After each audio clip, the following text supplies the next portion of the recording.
I see my mate Martinez got an assist and a goal. Fair play to him. The first step is accepting you've got a problem. He's lucky to be playing football again.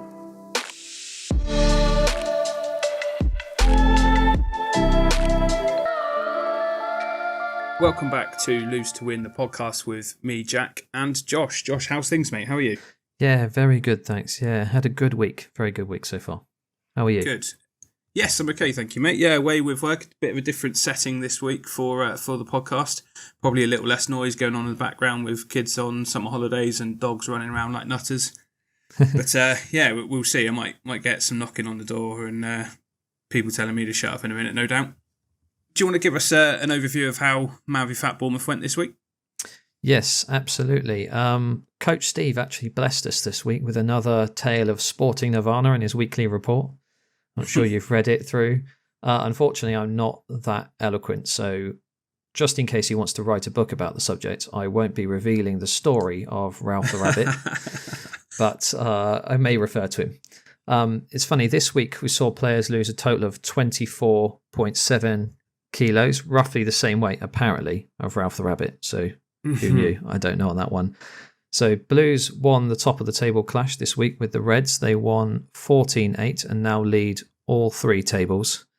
Greens were kind of undone by a shortage of players this week because they had a 4-goal ringer penalty because they lost 2 players and lost 11-7. So it mattered in that one, unfortunately. And then Blacks and Yellows were impossible to separate. We drew 13 all, both on and off the pitch. This kind of leaves Blues at the top and of all three leagues, or in particular the main league, with Reds 2 points behind them. A further 2 points behind are your Whites, who... Super Whites. Yeah, unfortunately are preparing themselves for a crushing defeat this week at the feet of our team, the Blacks. So unlucky in advance. I hope I'm fit. I hope my ankle makes it. Oh, yeah, I'll be really honest, mate. I had completely forgotten, so I'll ask you about that in a minute. I thought you were going to ask which ankle it was. And then the Yellows, they're in fourth on 5 points. Greens then follow on 2 points. And then last, but not at all out of it, after an impressive team display this week, are the Blacks on 3 points. Super Blacks. One thing to mention, actually, is that normally, and this is important every week, but... food tracking is usually something that can really change the outcome of something, and it seems to have been taken up really well by the community because 47 out of the 48 people who attended did tracking, so food tracking and weight tracking, exercise tracking, sorry, and actually 4 people who didn't attend as well. So that's fantastic work all round. The stat that Steve likes to give us is that you're 42% more likely to achieve your personal weight target if you track your food and exercise. And that has kind of been shown, as I say, to be taken directly to heart within the community. So that's a really good effort all round, and long may it continue. Yeah. He's bang on with that as well, isn't he, really? It makes a lot of sense. You're accountable then for what you've eaten. Yeah, I mean, go just back the through act it of and doing see it. where you've gone right and wrong. Yeah. I mean, just the act of doing it alone, I found, has helped me. Not necessarily, even if I'm marking down McDonald's times 7, after the days of the week. I still know I'm doing it, and there's just a little bit of, you look at it and just go, oh, actually, I had one too many biscuits this week or something, Yeah. So that kind of thing. On to the milestones. So they just keep coming, really. We had 3 again this week. Jimmy continued his excellent start and hit his 5%. Wow. I myself eventually hit my 10% after teasing it for the last 3 weeks on the podcast. So thrilled about that. And Johnny hit his 15%. So congratulations, guys. Incredible. We had 11 hat-trick heroes. Again, I won't name them all, unfortunately. And we still have 12 players in last man standing. So we haven't got to the stage where it gives you any more points this week. What's amazing of that is that there's at least one person from each team who has a perfect weight loss record, i.e. they've lost weight every single week and haven't needed their grace week at all. Amazing. So impressive. Yeah, really impressive. Really, what will be 6 or 7 weeks in now, so it's really, really good going. Team of the week is kind of extraordinary this week because we got 7 players losing at least 2 kilos. So Kevin leads the way.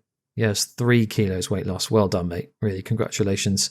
Amazing. And just behind him with equally impressive losses are as follows. So we had Connor, who lost 2.8. Tom A lost 2.6. Rich lost 2.2. And I honestly don't know how Rich still does it. There's nothing left of him. No. Phil, who lost 2.1. Tom M lost 2 kilos. And Jimmy lost 2 kilos. And this marks the halfway point of the season. And I think Steve threw out that we'd lost as a community 124.8 kilos. So with a little improvement for the second half of the season, that could be a quarter of a ton potential loss for the league. So let's get out there, lads. Let's keep it up. Yeah, great work, everybody. Well done. Fantastic. So I think after that, we want to move to some football headlines, don't we? Yes. Generally speaking, there's not so much transfer news this week, just a few that we've picked out. Obviously, there's a couple of other things we do want to discuss. So is there anything particular you want to start us off with, Jack? Yeah, if we have a look at the transfers quickly, there's just a few that kind of caught our eye when we were chatting earlier. And the Lavia one was obviously on the cards for a little while. And I think we mentioned that it looked like it was happening in the last pod. That's now confirmed 58 mil to Chelsea. He didn't feature at the weekend for them, but I don't think he's too far off being fit. I don't think he'd played a great deal, if anything, for Southampton this season so far. Bournemouth have signed another injured midfielder in Tyler Adams. Hopefully, hopefully he's not too far off being fit. I'm interested to see how he gets on. I wasn't his biggest fan. That's probably a good thing, as we've spoken before about shithouses in football. It's always better when they're on your team, and he certainly has a real fight and bite to him. He's a direct replacement for I think it's Lerma what's in position needed. and mentality. Yeah, I think it's what's needed for Bournemouth though. They've got some very good creative players in that middle, and losing Lerma, they needed that bite. I mean, Lerma was synonymous with getting booked, wasn't he, all the time for small little niggles. Towards the end of his time at Bournemouth, he calmed down. Yeah, absolutely, and it will be calmed down. But I think Adams was also probably Leeds' probably one of their best players last season. So we'll see. I'm looking forward to seeing him play. Yeah, me too. And by all accounts, it sounds like it potentially is going to be after the international break that we'll see him in the famous red and black. But we'll see. And the other one that caught my eye is Aaron Ramsey. Not the old Arsenal Aaron Ramsey, but the young Villa-born and bred Aaron Ramsey's move to Burnley, which I think is a great signing for Burnley and Vince and company. But interesting that Villa are moving a graduate on, a young player, a young hot prospect. I know Gerrard had great things to say about him and high expectations. So I guess watch this space. Yeah, indeed. Well, they've also been a couple of others, haven't they? So Lewis Hall to Newcastle. Yeah. I actually think is another great potential kind of player that there's definite philosophy, isn't there, in Newcastle about who they're buying, what kind of players. It just so happens that he's signed a couple of young kind of English talents, doesn't he? But and he's a loan to buy, isn't he, to get around the old FFP as well. Yeah. That's fine though. I think that's fair enough. Obviously, they'll just cut into next season's kind of FFP, whatever room they have, won't they? Really, was it 35 million buy option? Something around that, I think. And then City seem to have been in the news, Man City, quite a bit this week. I think we were touching before we started, weren't we? Bernardo Silva signed a new contract, even after all the kind of stuff earlier on in the summer about him leaving. He was linked with pretty much every Saudi club, wasn't he? Yeah, I mean, Kyle Walker was talked about leaving as well, but he signed a new contract as well. Yeah. So they've obviously kept some what Pep considers quite key players to their squad, but they've also signed a new winger in Doku. I don't know much about him at all. I know it was about 60 million euros, I think it was, something like that. He's going to be a worldie, isn't he? Well, probably at City, I imagine. Whether he starts day one, I don't know. I mean, Grealish sat on the bench for a while, didn't he? Not immediately, but after the first few games he did. So we'll see if he goes straight in. And then there's obviously rumours about Eze going there. I mean, what a player he is. That'll be another one who just such a shame. I'd love to see them shine as their kind of talisman for their own club, really. Not their own club, but you know what I mean. Yeah. Rather than be dropped into a City team that's just a winning machine, and then while that's great for them, they'll see half the game time, and we don't get to see as much of them. I think they're that's a definitely shame. looking for their Mahrez replacement, aren't they? Or Yeah, definitely. fill that hole. And then the last one was it Nunes. You mentioned this to me before, I think. He's potentially going there. Is that a done? Oh, I don't know. Is that still a rumour? Only rumoured, yeah. And Okay. looking on Twitter, there's no real solid from your trusted sources. Just a rumour at this stage. But again, they are active. I reckon they'll probably have. If you think about how thin their side has become over the last 6 months, I'd say that they are going to be pretty active. We got a week left? Friday, isn't it? So just over a week. Yeah, 8 or 9 days. So we'll see what happens, eh? And then you've got people twiddling. They're sitting on their thumbs like Man United who don't do anything, and so until they have space, apparently, in FFP. Yeah. Or they sell the people that just don't want to leave, like Maguire. Or somebody buys the club. Yeah, exactly. Well, I heard a rumour about that being done mid-October, but I don't trust that. I heard the same rumour, and I also heard it get refuted that it's miles off that, and people are barking up the wrong tree, sadly, for United fans. Again, they're not going to. It's rumour either way, so we'll see. Talking of Man United, other thing in the news, Mason Greenwood, who is set not to play for Manchester United again, according to Richard Arnold. The way they phrased it was strange. It was almost like, we haven't confirmed whether we're releasing him or if he's still a part of the club, or if we are. They just didn't confirm that either way. They just said he's not going to play for the club. That's what they've decided. Obviously phrased deliberately like that, because I guess that all their options are open. But for me, they shouldn't be open. It's the right decision, done for the wrong reasons. Ultimately, my opinion on it, I've got quite a strong opinion on it, to be honest. I don't know about you, Jack, but my opinion simply is that he's lucky to be playing football again. If he gets that chance, he's lucky to get it. This whole thing about second chances. I mean, his second chance is that his missus or his victim has not convicted of him, and has kind of let him off the hook, essentially. He's not been convicted of anything.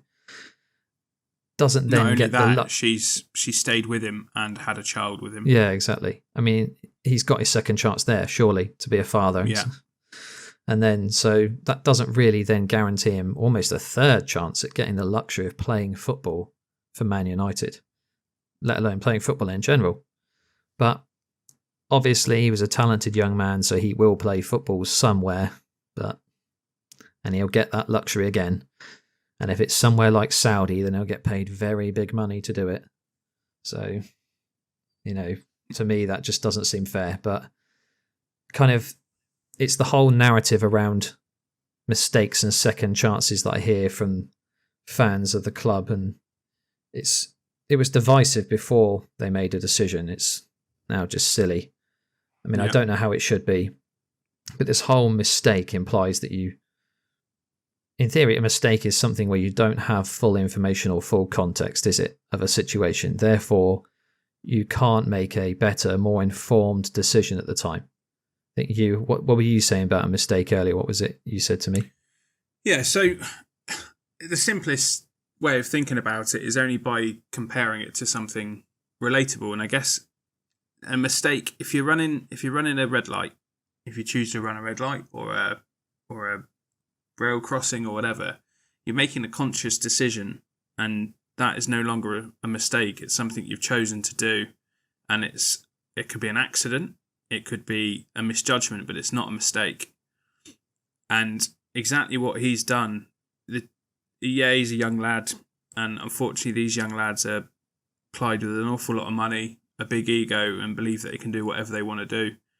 And I'm sure in life, if we were in a similar situation, we would make the same errors. I wouldn't say the same mistakes, but I'm sure he's also made mistakes that he's learnt from. But to keep calling it a mistake and to keep going that way I just disagree with that. I agree with everything you've said as well, and I think a mistake doesn't apply to clear and intentional wrongdoing, does it? No. Like Greenwood, with full intent and full awareness of his actions, according to his own words in his statement as well, he knows he's always been brought up to believe that abuse is wrong, that kind of thing, or violence towards women. He said it in his own statement. So he knew. and he knew it with the damage he could cause to his partner and someone he claims to care about, and he still did what he did. Now, people can claim that their audio is fake or whatever. I don't believe that for a second. I think even he hasn't denied it. No, that would be the first thing he would say if he was exactly innocent. So he clearly did what you heard on the audio, and that's inexcusable. That's not a mistake. That's just clearly wrong on all levels. And so the whole thing about mistakes and then getting second chances surely are applied to people who've made genuine mistakes, not people who've just abused someone, for their own benefit and out of malice. But I certainly believe in second chances, and I think you've hit the nail on the head. The second chance doesn't mean that he gets to go on and become a very, very well-paid, idolised, cheered, celebrated young man. And he certainly won't do that in this country. If anybody was stupid enough to sign him in this country, they're in for backlash from their own fan groups, backlash from other fan groups, backlash from the media, everything. You think, how long has he not played for? It's November, isn't it? So he's coming up to just shy of a year. If it was 12 months, he's earned 3.9 million in that time for doing nothing. So it gives you an indication of how well off he will be and where he is with that. And inevitably, the mistake that he's made is by calling it a mistake.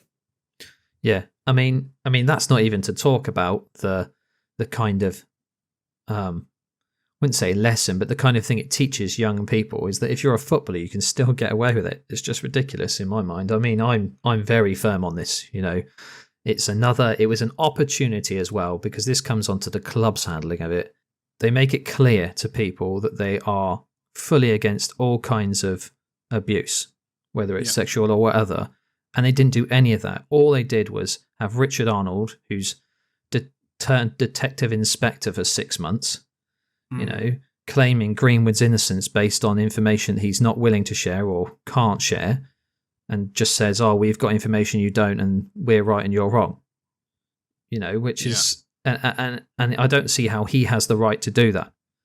He's obviously we discussed this earlier, weren't we? He's obviously covering himself from a legal standpoint with his statement, but covering himself and the club, I think. Yeah, exactly. But it was also an opportunity to do something right, and he still did it wrong. He basically said in his statement, without saying it, "We don't really want to do this, but we have to do it because you guys won't let us." And it's like, that's just ridiculous. It's just corporate shit. Like, it's nothing human about it. Yeah, I think overall, I think you've summed it up perfectly, and I think I certainly share the sentiment, and sadly as a father, not just to a daughter, but as a father in general, the moment I became a father, I certainly look at things in a very different way, and the way that this is coming out, and the way this is, it just horrifies me that it's glamorized, and these guys can potentially still go on and be lauded and supported and cheered from the sidelines to the naive people that don't know the truth or the story about it. Yeah. Anyway, let's leave that there. Let's move on to the results from the Premier League weekend then. Yeah. Where do you want to start then, mate? Do you want to go through from time from Friday night? Yeah, so Forest beat Sheffield United 2-1. Relatively expected result from my side. If anything, I was surprised that Sheffield United got a goal. I think second half I did watch it because unfortunately I was unable to play football, so I was at home watching it, and I think Sheffield United certainly gave a good account for themselves the second half, but I think Forest were just too strong and too good for them at home. I didn't know Serge Aurier could whip a ball in as well as he did. Yeah, I was about to say, I've got a note here saying Aurier's deadly from crosses. Delivery, he's one to consider for a cheap one, I reckon. If you're going to concede a lot for Forest in terms of fantasy football, but if he keeps doing that with players like Chris Wood in the box and Gibbs White and whoever else they're going to have in that I can't pronounce the fella that scored against Arsenal, but they're big boys and they'll get on the end of it. So Yeah, fair play to him. I was never his biggest fan when he was at Spurs, and I don't think Spurs fans were a huge fan of his either. But yeah, the boy can cross a ball. Fair play to him. Yeah, I think they deserve the 3 points. I watched the extended highlights because obviously I was at football, but they can't be doing that too much against the bigger teams, I would say, because they did let Sheffield United get back into it. I know it was a bit of a magical finish, but there was a little bit of I guess it's just the Premier League and vulnerability, isn't it, really? Yeah, anybody can beat anybody on their day. Yeah. So what we'll move on to. So Fulham, unfortunately for Coach Steve, I'm sorry, lost 3-0 at home to Brentford. To me, again, I've only watched the extended highlights of this, but it looked to me that Brentford looked kind of brilliant in places, in full flow, really. Fulham, not so much. Going to be a difficult season, I guess, for Fulham and Coach Steve, unfortunately, based on the evidence of that. But again, I didn't see all of it. So, yeah, I think. Do you think the whole Mitrovic story breaking before? Obviously, we saw it on, I think, probably Friday night, Saturday morning from Fabrizio Romano about confirmation that he was going to Saudi. Do we think that has had an impact? Obviously, Marco Silva came out and confirmed it after, so the squad would have been fully abreast of what was going on, and it was gone. Does that have an impact, do you think? Well, it's a good question because I hadn't actually considered it. I guess it's so. I mean, he was kind of a talisman, wasn't he, really, for them last season? He's one of the big reasons why they were still in the Premier League, I would thought. Well, they did so well, sorry. That's being unfair to Fulham. Why they did so well last season. So I guess so, yeah. I mean, it depends how close to game day or if it was the same day that it was broken. I would have thought as a professional footballer you'd be able to kind of just put that out of your mind, but everyone's susceptible. So I'm sure they probably did, but I guess not having him and not having his goals, without knowing, I think Fulham were probably in a relatively sticky situation without his goals last season. They were hugely reliant on him, even with that lengthy ban. Again, he's well up that list of people that we'd expect to have gone to Saudi, and he's certainly proved us right with that. Yeah. So Liverpool, Bournemouth, next one. Yes. 3-1 Liverpool in the end. But go on, mate. Oh yeah, I had a lovely day out to Liverpool. Besides the result, I think Bournemouth played really well. Actually, I think they gave a really good account of themselves and play like that against a lot of the other teams in this league. Just looking at results this weekend, I think there's a few teams that Bournemouth will get results against if they play like that. I'm less concerned already that Bournemouth may slip into a relegation battle, especially with how poor some of the other teams have started. Szoboszlai's penalty was utter bullshit. I could see that. It was right in front of us. Yeah, really soft.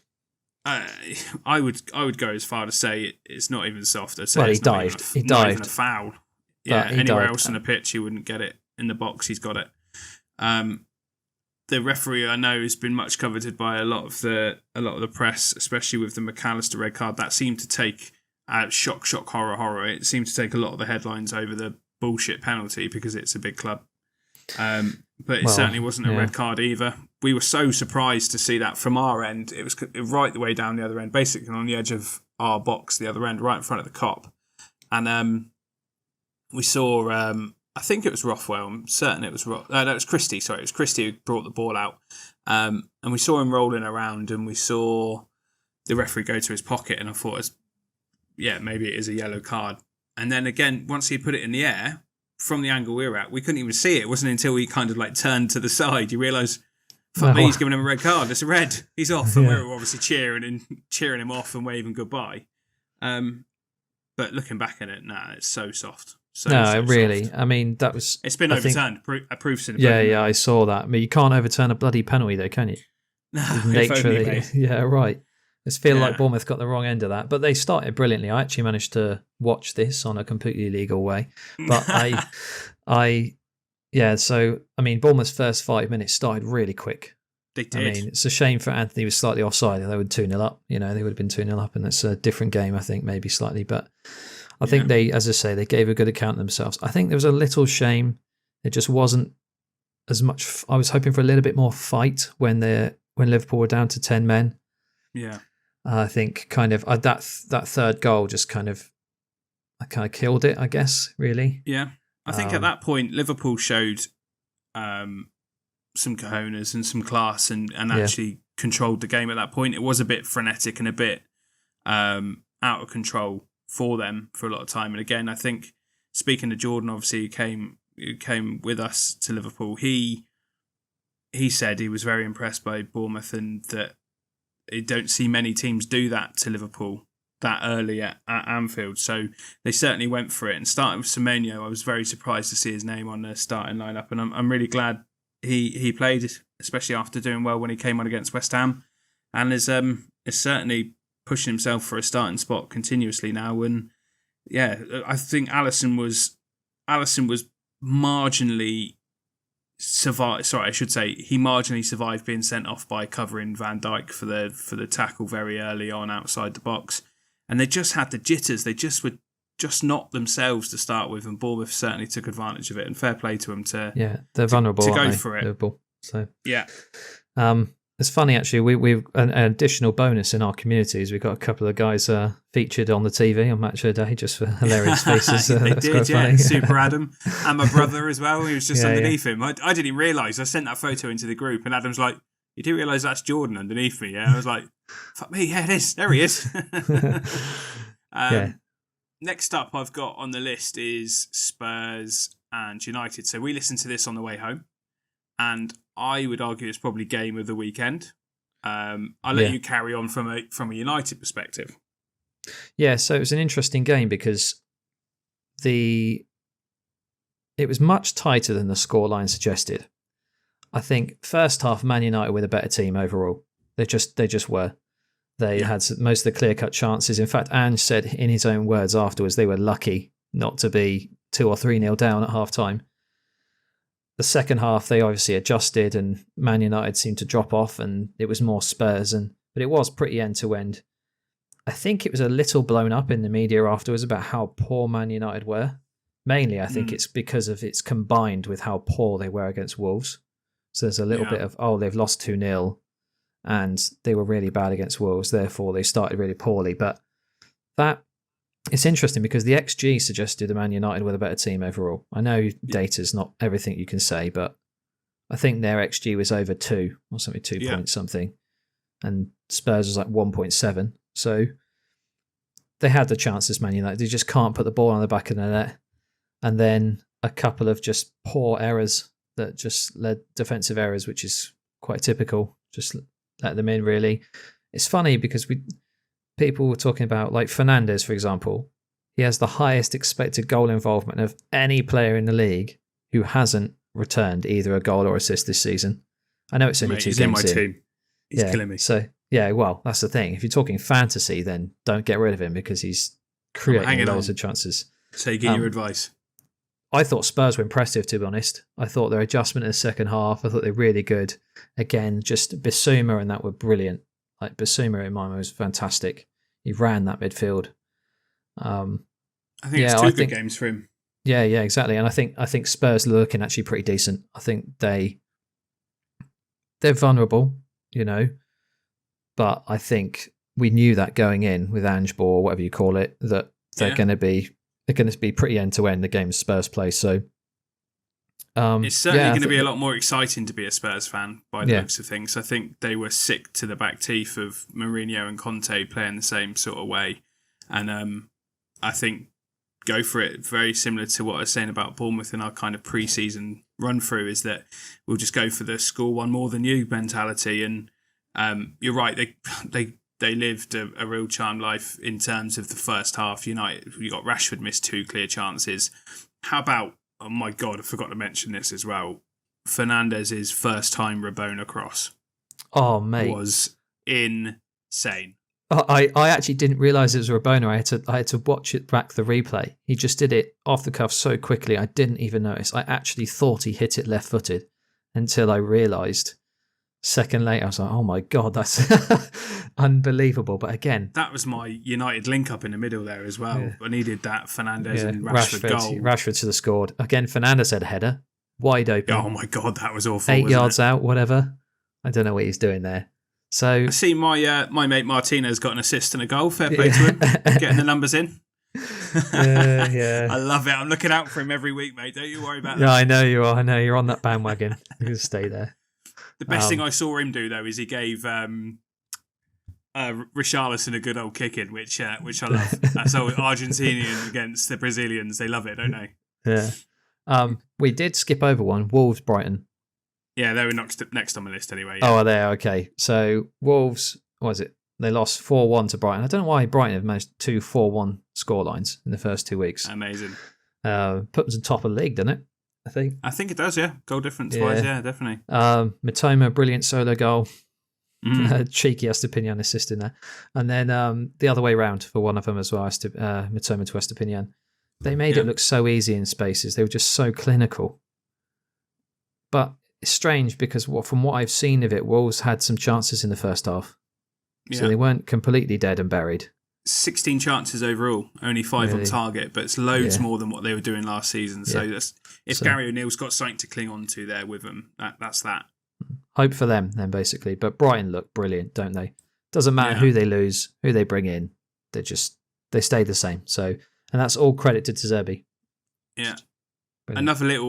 Another little bit of skill that I want to point out. I might start a little feature, little skip Jack skill corner or something. I don't know. Sounds shit at the moment. We'll come up with something for it. But Enciso's outside of the right foot assist for Solly March's first goal. All I've gotten written down is just wow. Like in the technique and the speed that he was travelling at to place that ball right on Solly March's foot for a first time finish. The technique on that is sensational. So yeah. Unbelievable. I thoroughly enjoyed that. Yeah, it's a shame he's potentially injured, I'm hearing, at the moment. Yeah, lots of whispers in the FPL world. We'll see. Yeah, indeed. So, Man City Newcastle next. Oh, bore off. Yeah, I mean, I didn't see much of this, but it just seemed like Man City, sorry, just kept the ball. Newcastle had chances, it seems, but it just seemed pretty boring. Kind of typical champions win against a decent Newcastle side. So, yeah, City did what City do, so fair play to them. But yeah, we listened to it in the car on the way home, and we ended up just turning it down and talking about other stuff. It wasn't anything to write home about for sure. Bright spark in there from a potential England perspective. Foden. Oh my god! Role. Brilliant. Wow. Yeah, he was amazing. On the half turn, there's no one like him in my opinion. Yeah. So I've written down a new lease of life without Kevin De Bruyne there as well. Yeah, I hope he gets the game time. I hope this whole Doku transfer doesn't suddenly mean that Silva's in the middle and he just doesn't get any games, because it'll be disastrous for him. I think if he has another season where he doesn't play regular minutes, does he consider leaving? Like, I know that sounds ridiculous. No, I don't think it does, mate. I don't think it does. The talent he's got. Yeah. I think only... He'll go anywhere in the world, he'll get in a team other than seemingly Man City. And I think only Pep keeps him there. If Pep goes, I'll be very surprised if he were to go anytime soon. But I'd also be very surprised if Foden's still not getting the game time. Would he hang around? Yeah. One other thing as well, dare I say it, does Haaland look a little bit off colour? I think there was a couple of chances that you'd expect him to have scored. Yeah, just weren't connecting with the ball properly, was he? Yeah. There we go, yeah. I thought exactly the same. Kind of just that one he kind of dragged across the goal. There was one in particular. I thought I was in the net. I just assumed it was going to be in the net. So, yeah, strange one, maybe slightly. I don't think he'll struggle for chances still. No. We know what he's like. I very much doubt there's anything to worry about. Oh, yeah, he'd be fine. So, Sunday's games, Villa, 4-0 against Everton. They looked electric in places, and they made Everton look a little silly. And Everton look in trouble this season. They do look in trouble. Yeah. I don't know if you managed to see any of it or seen any of the highlights, but I watched pretty much all of the highlights, and I watched the extended highlights on this one particular because I heard about the Dominic Calvert-Lewin injury again, so I wanted to see what the situation was. That I heard that John McGinn, I'll come back to that in a minute. John McGinn had a good game. Ollie Watkins was taken off for penalties. He's in my team. I'm having a shocker, but. Yeah, I think that I feel so sorry for Dominic Calvert-Lewin. What can he? If anything, he's been amazingly brave there and desperate to win the ball. And Pickford does his standard injure anybody in front of him to win the ball, and obviously didn't. So I think I feel so sorry for him and the abuse he gets, and I've seen that he'd got some racial abuse over the weekend after it. Really? And his dad was on Twitter going, it's so hurtful to see your son trying so hard and desperate to do so well and still getting abuse. And yeah, I feel sorry for him. John McGinn scored a good goal. I think he's a great player and a big season for him with Villa doing well this season. I think Pickford's hanging on to that number 1 jersey for England. That's a conversation for another day, but I think he's continuously making silly mistakes. And I think Everton look like it's going to be a very, very difficult season already. I think they I know it's very early, but when you're a team of lacking the quality that they are in a bad vein of form, it's a difficult season ahead, I think. Yeah, I mean, it's just more the whole Dyche way of playing is to keep games tight and then nick a couple, isn't it? That's the kind of style he's been we used to have at Burnley, wasn't it, really? And yeah, if you're just letting them in and you're still not scoring them, then you just, big problems. Yeah. By the way, I didn't realise that Calvert-Lewin was racially abused. That's fucking terrible, man. I didn't realise that at all. So yeah, dreadful. Anyway. And there was somebody else over the weekend as well. I can't remember who else, but there was somebody else that just tweeted or shared on their Instagram just a list of abuse that they got over the weekend. It's just morons. Morons. So the next one, West Ham, Chelsea. I thoroughly enjoyed this, not mainly because Antonio's goal. I love that man.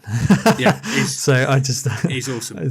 His finish was brilliant. I didn't think he was going to hit it. I just was like, oh, he's going to stand it up and wait. And I guess he just thought, fuck it. Just smashes it bottom corner. I can't remember who the defender was, but he just shook them off like they weren't even there. I think it was He's Dizazi. so strong. Yeah. Disaster, as I've heard a lot of people call him. So it's the David Moyes style hang back, and Chelsea were the better team mostly, but had most of the chances. And they probably could have put the game out of sight, but got to stay in the game. That's what they did, West Ham, and had a couple of chances and buried them, really. So Chelsea's goal was good. Lovely bit of skill and finish. Yeah. From I'm trying to remember it now. Oh, yes. Yeah, that was Chukwuemeka as well. Yeah, and he's injured now as well, isn't he? Oh, yeah. Yeah, that was brilliant finish. Yeah. I thought Sterling looked pretty good as well. He won the penalty that Enzo missed, but Sterling looked 3/4 of the way back to his usual best. Well, there was 2 or 3 instances. One definitely for the penalty, but another couple of times where he just turned on the jets and just went past 2 or 3 players, and I was like, oh, God. Yeah. I think that's the Poch effect on players like that. I think he can get that hearts and minds kind of thing, really work on them and get them to believe in themselves and get them to feel happy and comfortable with what they're doing and give a player like that the freedom to go and express themselves. Yeah, just give them some confidence. Super James Ward-Prowse got at least 1 assist, and he might have got 2. Yeah, I think it was 2. Yeah, the one to Antonio as well, yeah. So and the corner, wasn't it? Yeah, again, dead ball. I mean, that's their specialty, West Ham, dead balls, isn't it? So that delivery now being world class is going to really help them.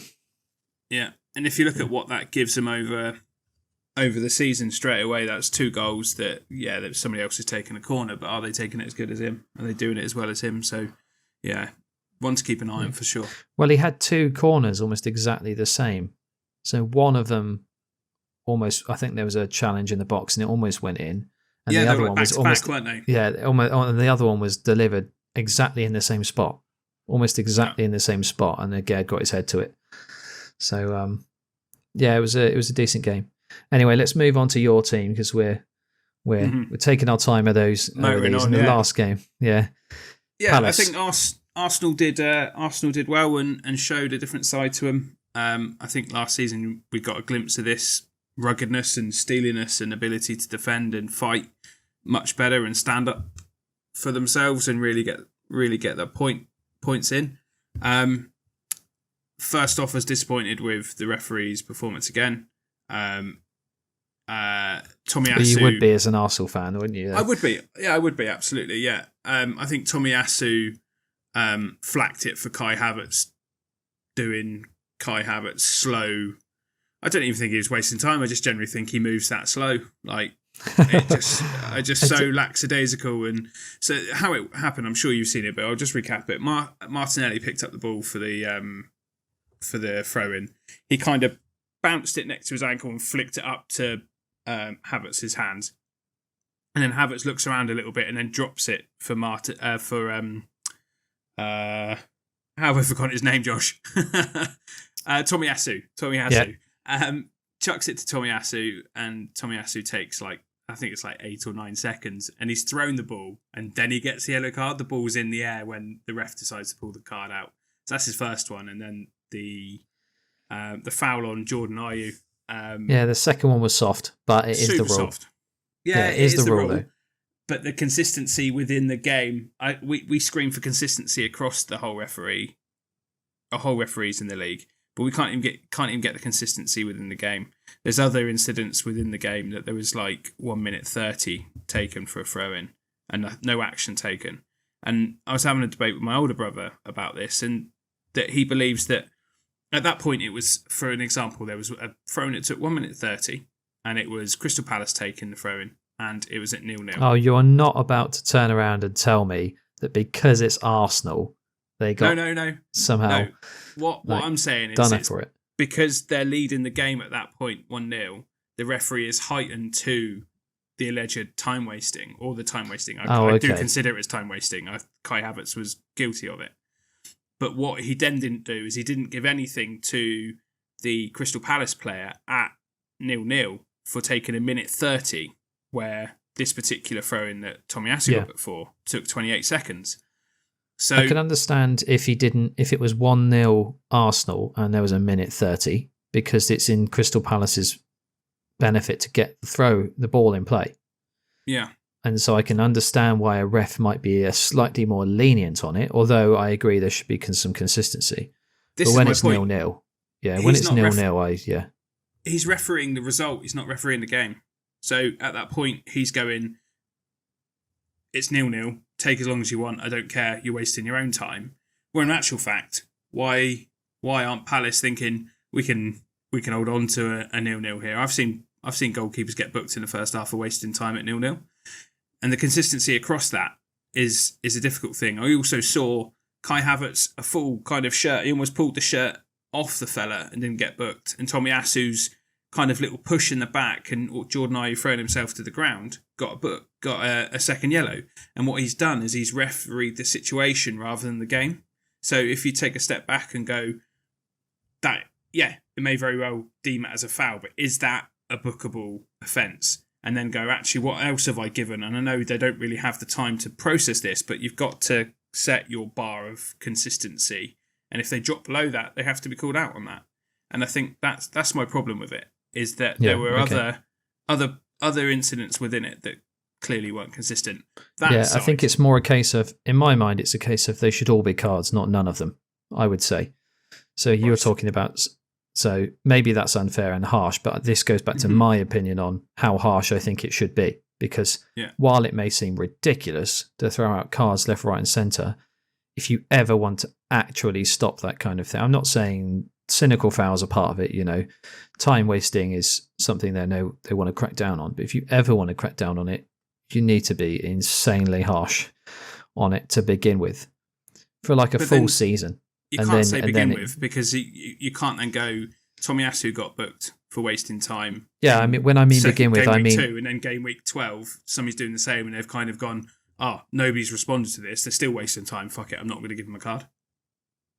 Yeah, no, I agree. It needs to be consistent across the season. I'm just saying it needs to be done for a certain length of time. I don't know how long that should be. In my mind, it should be at least a full season of almost like a trial where you give it a go and you're like, okay, this is how harsh we're going to be.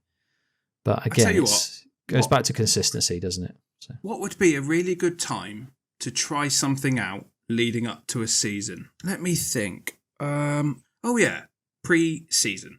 Fucking do it properly in pre-season and go, this is what we're going to do. This is how we're going to do it. I watched a lot of pre-season games. I went to a couple of live pre-season games. None of this was happening. Start of the Premier League, in it comes. And it was 2 Premier League teams that I went and saw. And none of it was happening. And none of the extra time added on 12 minutes at the end of each game was happening.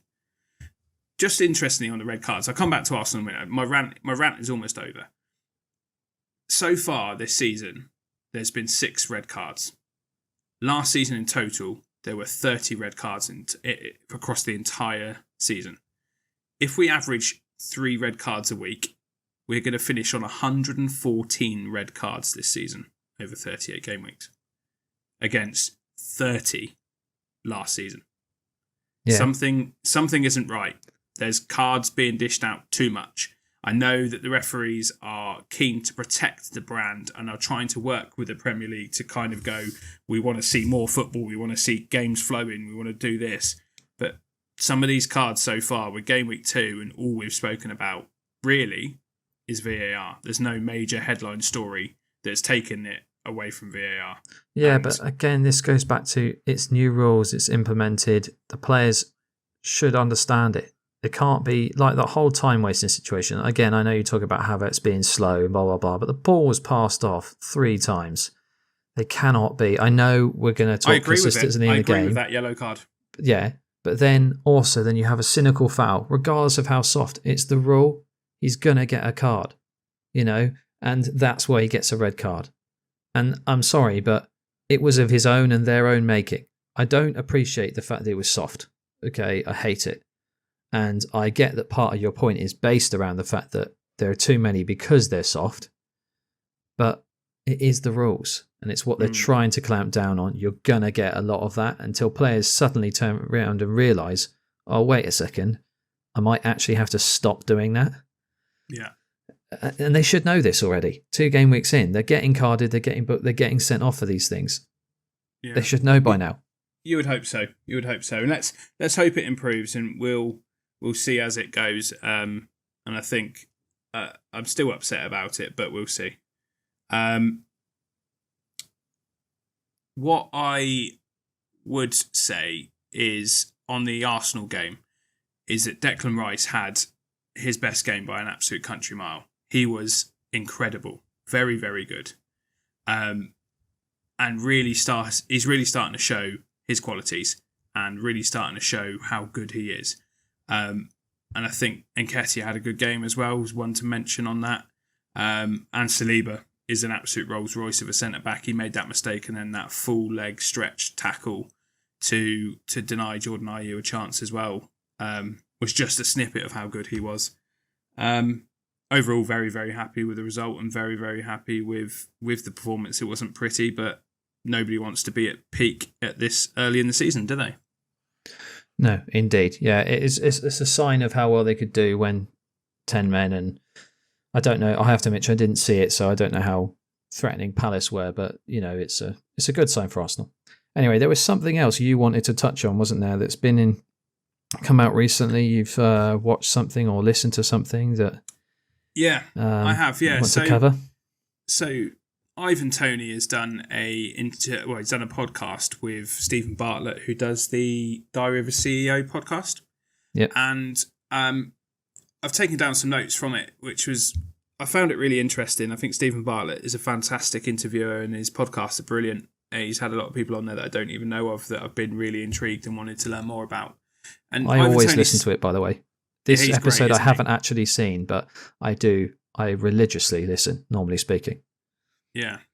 So it's very open in the interview when talking about kind of his upbringing, his football career, difficulties within his upbringing, family.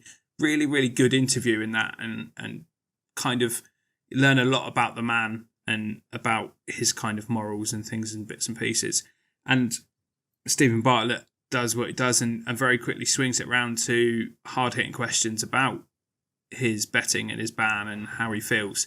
And you can feel it within the interview. You can feel him clam up. So as a bit of a headline, obviously this is the exact headline from Sky Sports. So Brentford striker Ivan Toney banned from footballing for 8 months with immediate effect after admitting 232 breaches of football-associated betting rules. So when he was first interviewed back in May 2022, he told the FA that he hasn't breached any rules.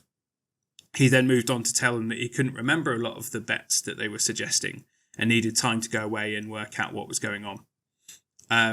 He continued to tell them that the bets that he had placed weren't him, and he couldn't remember them, and continued to lie. He then eventually admitted to the betting, but still to this point says that there's a lot of the bets that he can't confirm or deny if it was him, or he believes it was actually placed on his behalf. He went on to explain that he's betting on himself to score first in a lot of the bets. The FA concluded that what he did wasn't match fixing in any way, and they're very happy to kind of draw a line under that and quash any rumours like that. So he wasn't going out intentionally and smashing somebody for a yellow card and that sort of thing.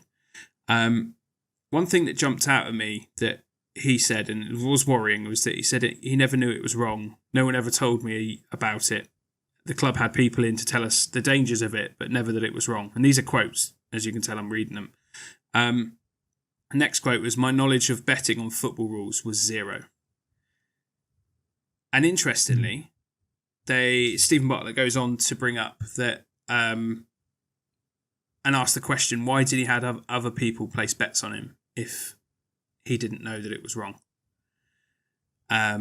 He didn't really have a concrete answer to that. He was saying that he didn't want anything getting back to his parents' house where all his accounts were registered to. This is while he was lower league, so he wasn't earning mega bucks and whatever. So he alleges that that's the reason he didn't want his parents to know. I don't know if you knew this, but he had a family member sanctioned for betting while he was at Northampton for breaches in the rules in 2007. This is before any of the betting issues that he had come up. So he had a family member sanctioned. They doesn't give any more information on that, or whether this family member was a player or what. Also, the Northampton chairman was thrown out of the club due to betting scandals whilst Ivan Toney was at Northampton. All of this, for me, is very coincidental and very interesting for somebody that seems to have a lot of blame culture. He believed, in the headline for the interview, was that someone's out to get me, someone didn't want me to play for England. And that, for me, screams that he's only blaming other people. He's not accepting that that is a mistake that he made. Yeah, the timing of it, he's probably right. They didn't want him to play for England because of the mistakes that he had made. But he is still blaming other people and not accepting that it's him that's made those mistakes, nobody else. Now, the reason why this particular case took my interest is that I had a problem with gambling myself. I'm not ashamed to admit it. For a little while I had a problem. It wasn't with anything to do with sport betting. It was more the casino games and roulette and whatever. And so I can see a telltale sign and things that I was doing at the time, kind of convincing myself, and he certainly sounds like he's convinced himself that he doesn't have a problem and that he's not accepting that it's his fault. But my concern is more for him. I'm not battering him for it at all because I know how he feels. What I worry about is that interview kind of tells me that he's not at that stage of dealing with it by accepting he's got a problem.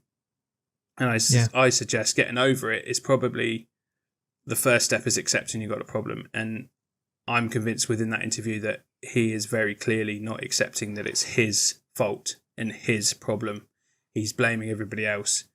If you listen on face value, what he's telling you is he's not addicted to gambling, and he swerves any of the questions that Stephen Bartlett asked him about how much were you losing, how much were you putting on, how regularly were you doing it.